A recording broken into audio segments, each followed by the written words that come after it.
बिस्मिल्लाहिर्रहमानिर्रहीम। Introduction to computer networks के सिलसिले में आज हम बात करेंगे अनगाइडेड मीडिया ट्रांसमिशन की। अनगाइडेड मीडिया को वायरलेस मीडिया भी कहते हैं। अनगाइडेड मीडिया में दो डिवाइसेस को कम्युनिकेट करने के लिए फिजिकल पाथ की जरूरत नहीं पड़ती। ये इलेक्ट्रोमैग्नेटिक वेव्स का इस्तेमाल करता है। इस कॉन्सेप्ट को समझने के लिए कि इसमें फिजिकल पाथ की जरूरत नहीं पड़ती, इससे क्या मुराद है, जैसे हम डेली लाइफ में देखते हैं कि हम मोबाइल फोन का इस्तेमाल करते हैं। दो मोबाइल फोन को की कम्युनिकेशन में किसी किस्म की वायर का इस्तेमाल नहीं होता। अगर वायर का इस्तेमाल हो तो हम कहते हैं कि फिजिकल पाथ का इस्तेमाल हुआ है। वायर का इस्तेमाल नहीं हुआ तो इट मीन्स कि यहाँ पे फिजिकल किसी पाथ का इस्तेमाल नहीं हुआ। इलेक्ट्रोमैग्नेटिक वेव्स का इस्तेमाल होता है। इसमें वेव्स जो हैं वो इस्तेमाल होती हैं ट्रांसफर ऑफ एनर्जी के लिए, और इलेक्ट्रोमैग्नेटिक वेव्स ऐसी वेव्स होती हैं जिनको पास करने के लिए, गुजरने के लिए किसी मीडियम की जरूरत नहीं होती है। और ये दोनों जो फील्ड्स हैं, एक कौन सी दोनों फील्ड्स जो हैं, इलेक्ट्रिक फील्ड और मैग्नेटिक फील्ड के करीब आने से बनती हैं, और ये दोनों फील्ड्स एक दूसरे के परपेंडिकुलर होती हैं। अनगाइडेड ट्रांसमिशन में सिग्नल्स को आमतौर पर हवा में ब्रॉडकास्ट कर दिया जाता है। जो भी डिवाइस सिग्नल को रिसीव कर सकती है उसके लिए ये सिग्नल अवेलेबल होते हैं। लैंड्स जो लोकल एरिया नेटवर्क होते हैं, किसी स्पेसिफिक एरिया में जो कंप्यूटर्स आपस में कनेक्ट होते हैं उनको लैंड्स कहते हैं। लैंड्स जो हैं रेडियो वेव्स इस्तेमाल करती हैं, और बैंड्स जो हैं वाइड एरिया नेटवर्क जो क्रॉस द कंट्रीज होता है वो माइक्रोवेव्स का इस्तेमाल करती हैं। अनगाइडेड मीडिया में जो कि वायर्स का इस्तेमाल नहीं है, इसलिए ये इजी टू सेटअप है, मगर डेटा जो अनगाइडेड मीडिया से सेंड होता है वो इनसिक्योर होता है, सेफ नहीं होता। इसको हम एक डायग्राम की मदद से समझने की कोशिश करते हैं। अगर आप इस डायग्राम को गौर से देखें तो हमारे पास यहां पे ये वेवफॉर्म्स बनी हुई हैं। अगर आप गौर से देखें तो लेफ्ट टू राइट अगर हम जाएं तो जो वेवलेंथ है वो बढ़ती जा रही है। इस जगह पे शॉर्ट वेवलेंथ है, फिर आगे आते जाएं तो वेवलेंथ बढ़ती जा रही है, और बढ़ते बढ़ते यहां पे ये सबसे बड़ी वेवलेंथ होती है। अगर यहां पे आप देखें तो सबसे शॉर्ट वेवलेंथ जो है वो गैमा रेज की होती है, फिर एक्स रेज की है, फिर अल्ट्रावायलेट रेज की है, और फिर ये हमारे पास जो विजिबल लाइट हमें नजर आती है ये उसकी वेवलेंथ है। फिर उससे बड़ी जो है वो इंफ्रारेड की हो जाती है, उससे बड़ी माइक्रोवेव्स की, और सबसे बड़ी जो है वो रेडियो वेव्स की वेवलेंथ होती है। अनगाइडेड मीडिया जो है कॉमनली यूज्ड वायरलेस ट्रांसमिशंस, इसमें हम जिनकी बात करते हैं वो हम रेडियो वेव्स की बात करते हैं, माइक्रोवेव्स की बात करते हैं, और हम इंफ्रारेड की जो है वो बात करते हैं। सबसे पहले हम रेडियो वेव्स की बात करेंगे। रेडियो वेव्स जो हैं वो क्या होती है, सबसे पावरफुल वेव्स जो होती हैं वो रेडियो वेव्स होती हैं। अभी जो हमने डायग्राम में देखा, सबसे ज्यादा वेवलेंथ वाली जो वेव्स होती हैं वो रेडियो वेव्स होती हैं। हमने अभी डायग्राम में भी एक्सप्लेन किया है। अगर आप अपने रेडियो पर कोई सॉन्ग वगैरह सुनते हैं तो वो भी रेडियो वेव्स की वजह से ही आप सुन पाते हैं। रेडियो वेव्स चूंकि सबसे ज्यादा पावरफुल होती हैं, इसलिए ये लॉन्ग डिस्टेंस पर कम्युनिकेशन के लिए इस्तेमाल होती हैं। Long distance across the cities, across the countries वगैरह अगर हम कहें तो उस पर्पस के लिए इस्तेमाल होती हैं। और शॉर्ट डिस्टेंस के लिए भी जो रेडियो वेव्स हैं वो इस्तेमाल होती हैं। जैसे कि आपका ब्लूटूथ है, अक्सर मोबाइल्स में, बल्कि तमाम मोबाइल्स में जो है वो ब्लूटूथ होता है। शॉर्ट डिस्टेंस में आपने कोई फाइल ट्रांसफर करनी है एक मोबाइल से दूसरे मोबाइल में, लैपटॉप्स में भी होता है, एक लैपटॉप से दूसरे या मोबाइल से लैपटॉप में ब्लूटूथ और वाईफाई हम लोग रूटीन में यूज करते हैं। ये भी रेडियो वेव्स का इस्तेमाल ही है। तो रेडियो वेव्स चूंकि बहुत ज्यादा पावरफुल होती हैं, इनकी वजह से ये ऑब्स्टिकल्स जो हैं उनको भी ये क्रॉस आप समझ लें कि एक तरह से कर लेती हैं। किस तरीके से, जैसे आप मोबाइल फोन जो है वो अगर आपका किसी दूसरे कमरे में रखा हुआ है और आपका वाईफाई जो है वो किसी दूसरे कमरे में रखा हुआ है, तो आप को इस चीज का आइडिया होगा कि आपका जो मोबाइल फोन है वो आपके अक्रॉस द वॉल आपको सिग्नल जो है वो रिसीव करके दे रहा होता है। रेडियो वेव्स जो हैं वो आमतौर पर मल्टी डायरेक्शनल होती है और उनकी इस खसूसियत की वजह से ये मल्टीकास्टिंग में इस्तेमाल होती हैं।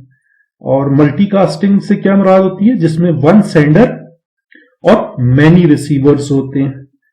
जैसे कि आपकी जो AM FM चैनल्स हैं, या फिर आप ये कहें कि रेडियो और टेलीविजन भी आपकी मल्टीकास्टिंग की ही एक तरह की एग्जाम्पल है। यहां पे जो आपको डायग्राम शो की गई है, इस डायग्राम को अगर आप गौर से देखें तो यहां पे ट्रांसमीटर है जो रेडियो वेव्स को ट्रांसमिट कर रहा है और रेडियो वेव्स जो है वो ट्रेवल कर रही हैं, और यहां पे आगे ये जो एंटीना है रेडियो का वो इनको रिसीव कर रहा है। इसके बाद नेक्स्ट हम बात करेंगे माइक्रोवेव्स की। माइक्रोवेव्स जो हैं वो उनकी वेवलेंथ जो है वो 1 मिलीमीटर से 1 मीटर तक होती है और इनकी speed up to 16 gigabits per second तक इनकी स्पीड जो है वो हो सकती है। रेडियो वेव्स से थोड़ी कम वेवलेंथ जो होती है वो माइक्रोवेव्स की होती है। इसका आमतौर पे इस्तेमाल जो है वो मोबाइल कम्युनिकेशन में होता है। इसका इस्तेमाल माइक्रोवेव ओवन्स में भी किया जाता है, जिनको जो तकरीबन हर घर के किचन में मौजूद होते हैं। माइक्रोवेव्स और रेडियो वेव्स एक शहर से दूसरे शहर या एक मुल्क से दूसरे मुल्क में डाटा की कम्युनिकेशन के लिए इस्तेमाल होती हैं। माइक्रोवेव्स की ट्रांसमिशन के लिए जरूरी है कि सेंडर और रिसीवर दोनों एक दूसरे के सामने दिखाई दे रहे हैं, या जिसे हम कहते हैं लाइन ऑफ साइट कम्युनिकेशन।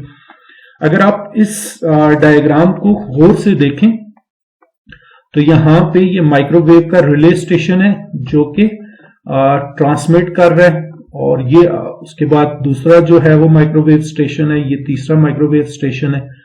तो ये स्टेशन जहां से ये वेव्स जो है वो निकल रही हैं और ये स्टेशन जो है ये दोनों एक दूसरे के आमने सामने होने चाहिए, लाइन ऑफ साइट में ये होने चाहिए। ये अबाउट 30 माइल्स तक एक दूसरे से दूर हो सकते हैं। फिर ये स्टेशन है और फिर ये स्टेशन है। इन स्टेशंस को अगर आप गौर से देखें तो ये भी लाइन ऑफ साइट में ही है, मतलब जहां तक आप देख सकते हैं। दरमियान में कोई ऑब्स्टिकल्स वगैरह आती हैं तो उनमें उनकी बात नहीं हो रही, लाइन ऑफ साइट जहां तक आपकी नजर जा रही है उसकी बात हो रही है। तो यहां पे भी अगर आप इस डायग्राम में भी देखें तो ये भी ऑलमोस्ट वही डायग्राम है। दोनों लाइन ऑफ साइट इसे हम कहते हैं। ये माइक्रोवेव्स जो हैं वो यूनिडायरेक्शनल होती हैं। इसमें सेंडिंग और रिसीविंग एंटीनास का एक दूसरे के साथ अलाइन होना जो है वो जरूरी है। माइक्रोवेव्स के एंटीनास आमतौर पर ऊंची जगह पर लगाए जाते हैं।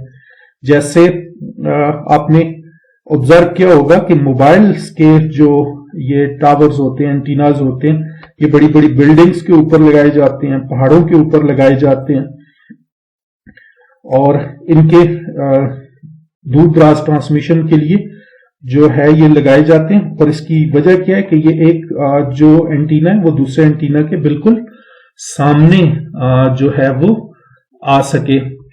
उसके बाद जो माइक्रोवेव्स की दूर दराज ट्रांसमिशंस के लिए हम सैटेलाइट वगैरह का भी इस्तेमाल करते हैं। माइक्रोवेव सैटेलाइट इस्तेमाल किए जाते हैं। जैसा कि अगर आप डायग्राम में देखें यहां पे, तो ये 4 स्टेप का प्रोसीजर है। इस प्रोसीजर में स्टेप 1 जो है, जो ग्राउंड स्टेशन है, ये ग्राउंड स्टेशन भेज रहा है, ट्रांसमिट कर रहा है सिग्नल्स को टू द सैटेलाइट। ये आपके सामने सैटेलाइट है। फिर पॉइंट 2 में सैटेलाइट जो है वो एम्पलीफाई कर रहा है इनकमिंग सिग्नल को और चेंज टू द फ्रीक्वेंसी को भी चेंज कर रहा है। ये हमारे पास थर्ड स्टेप है। थर्ड में signal is transmitted back to the earth और फिर जो इक्विपमेंट था अर्थ के ऊपर, तो वो ग्राउंड इक्विपमेंट जो है उस सिग्नल को रिसीव कर लेता है। तो ये दूर दराज ट्रांसमिशन के लिए ये वेव्स जो है वो इस्तेमाल हो सकती हैं। आपकी जो माइक्रोवेव्स हैं, इनके एडवांटेजेस जो हैं वो भी हैं और इनके डिसएडवांटेजेस भी हैं। अगर हम एडवांटेजेस की बात करें तो आपने देखा कि किसी किस्म की केबल का इस्तेमाल जो है वो इसमें नहीं होता है।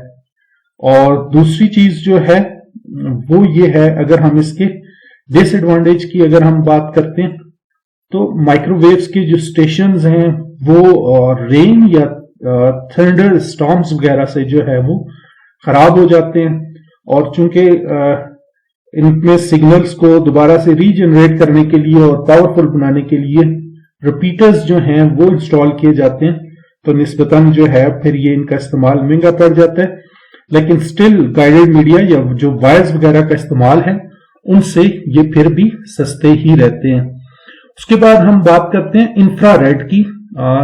थर्ड जो हमारे पास इलेक्ट्रोमैग्नेटिक वेव्स की टाइप है इंफ्रारेड। इंफ्रारेड लाइट का इस्तेमाल करते हुए थोड़े फासले पर हम वायरलेस कम्युनिकेशन जो है वो कर सकते हैं। इंफ्रारेड की फ्रिक्वेंसी जो है वो विजिबल लाइट से थोड़ी कम होती है। जैसे अभी हमने तमाम फ्रिक्वेंसीज और वेवलेंथ्स की बात की थी, वहां पे आपने देखा था विजिबल लाइट से थोड़ी कम इसकी फ्रिक्वेंसी थी। ये फ्रिक्वेंसी तेज डाटा ट्रांसमिशन के लिए इस्तेमाल होती है और इसकी मिसाल जो है वो टीवी का रिमोट कंट्रोल है। यहां पे अगर आप गौर से देखें तो यहां आप घर में भी आप अपने टीवी के डिफरेंट किस्म के जो चैनल्स वगैरह हैं उनका इस्तेमाल आप रिमोट कंट्रोल से करते हैं। तो रिमोट से टीवी के दरमियान जो कम्युनिकेशन हो रही है, ये कम्युनिकेशन भी आपकी इंफ्रारेड के जरिए होती है।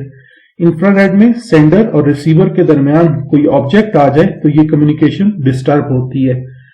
आपके रिमोट और टीवी के दरमियान में आप जैसे ही क्लिक कर रहे हो तो कोई अगर दरमियान में आ जाता है या आप एग्जैक्टली टीवी की तरफ आपने रिमोट को ना किया हुआ हो तो आपका जो कम्युनिकेशन है वो नहीं हो सकती है।